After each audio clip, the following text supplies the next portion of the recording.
Basketball player Brittney Griner has returned to her home state after a prisoner swap between Russia and the United States. While many Americans are celebrating Ms Griner's return, some US lawmakers are questioning the cost of the trade. This was the plane carrying Brittney Griner. It arrived in San Antonio's Kelly Field Friday morning, the climax of the WNBA star's plight. Russian Federal Security Services captured the moment Griner learned she was heading home after roughly 10 months in Russian custody.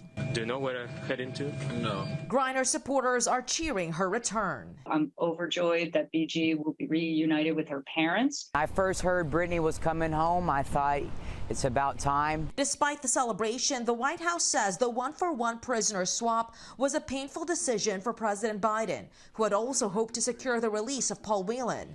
Whelan is a former Marine who was detained in Moscow in 2018 on espionage charges that the U.S. calls a sham. In exchange for Griner, the U.S. had to release Mr Bout, a convicted Russian arms dealer nicknamed the Merchant of Death. This was not a decision that the president made lightly, but he believed it was the right thing to do to secure Brittney's release. Critics argue the trade wasn't fair, adding Bout remains a dangerous man and was too great a prize to give to Russia.